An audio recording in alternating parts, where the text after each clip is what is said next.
Thank you, Madam Chairperson. I am tired. I'm really tired.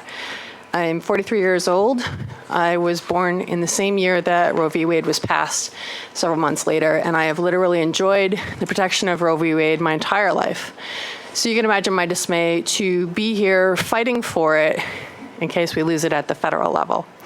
I'm not thrilled about that. I'm not thrilled about anti-choice gentleman sitting in the seat that I'm sitting in now, trying to tell me when it's okay to have an abortion and when it's not. I'm tired.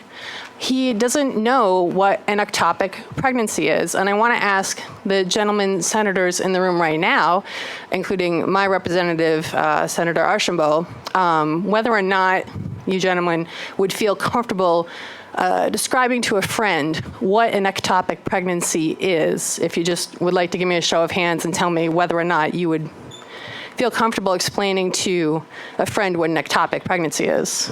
I don't see any hands, so. And I understand why. Ma'am, I just wouldn't, we don't answer questions or usually respond to that type of stuff, so just don't take a show of hands as a denial that they would, or a lack thereof. Get to know my audience, and I really haven't had that opportunity yet, so I usually like to take the temperature of the room. So, Senator Areno. Yeah, respectfully, we're all being very patient and tolerant up here tonight, but one thing you never want to do is assume. Don't assume. Well, that's why I asked, sir. Respectfully, don't assume. So feel free to continue with your dialogue and all, but we're talking back here and we're trying to listen as patiently and as kindly as we can. If you have a question for me or anybody has a question for me, I'll gladly answer the question best I can. But please, don't single anybody out and then in the silence assume. That's incorrect. Don't ever do that, all right, respectfully, but you can continue. I definitely understand people getting upset at this issue. It's a highly charged issue. It's an issue that we have been discussing for decades, and I think I speak for at least 2/3 of the women in Rhode Island when I say that we would like to get it resolved this year. So what I want to put before this committee is an ectopic pregnancy is when a fertilized egg lodges in, for example, the fallopian tube instead of the uterus and begins to develop there.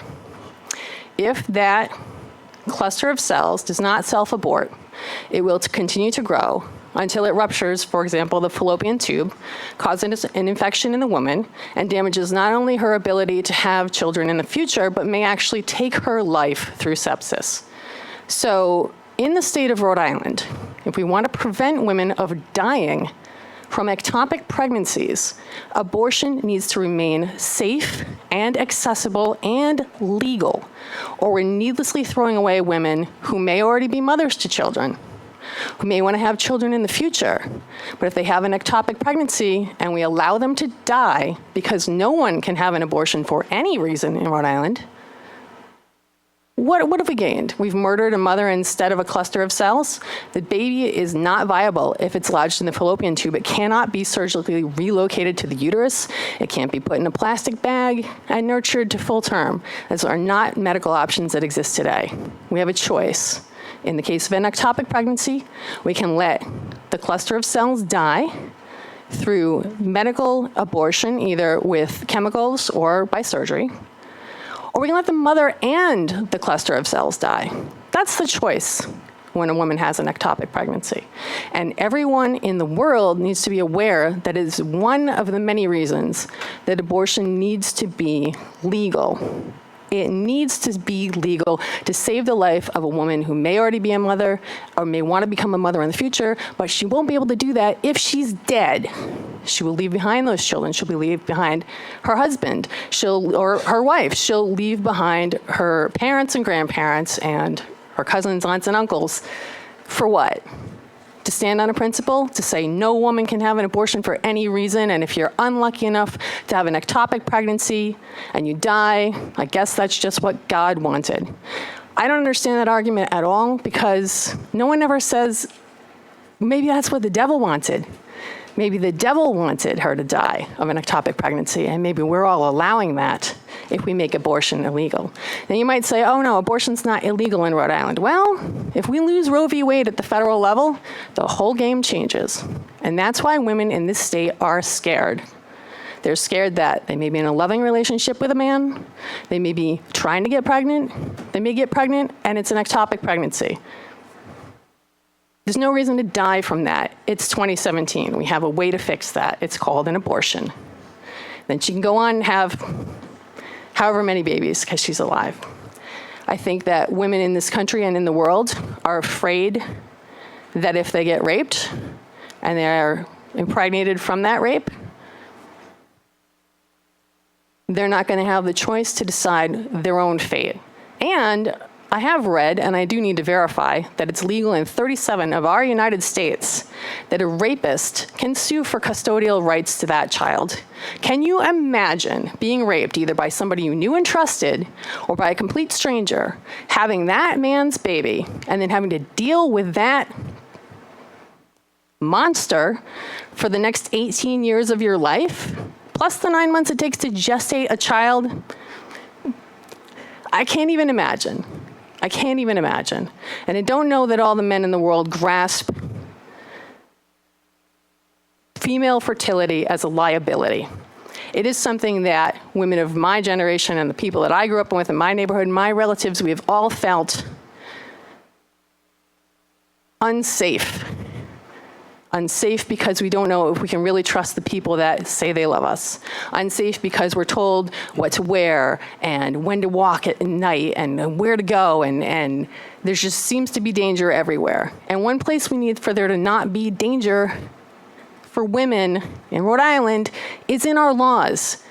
We can't have booby traps just waiting to spring off if we lose Roe v. Wade at the federal level. It's not acceptable. We can't relax in a situation like that. I don't know if I'm getting through to the committee. I don't know. I hope I am, because I'm tired of explaining repeatedly that I'm a human, that I'm an adult, and if I want to have an abortion, it's going to be a very difficult decision for me, no matter what the circumstances, whether it's rape, whether it's an ectopic pregnancy. But that's not a politician's duty to tell me what to decide 100% of the time. Now, I assume, because you're here, that you chose to go into politics and not into medicine. And I assume that for some of the people in this room, the notion of ectopic pregnancy is new information. And I think that that just goes to prove that none of us who aren't physicians are qualified to say no abortions for anyone. We are not qualified. The only people qualified to make that decision are the pregnant woman and her physician, and that's it. On 660, if you're a woman in an abusive relationship and your boyfriend or husband is controlling your reproductive choices, and you already have children, let's say, and you're looking to make an exit from that relationship, are you really going to volunteer to bring another child into that situation, another child to be abused by that man? Is that fair? Or can you get out of that and go on to be with somebody else and have children that are raised in a non-abusive environment? I'm in favor of both Senate 274 and 660 for passage, I think for obvious reasons, but I'll be happy to answer your questions.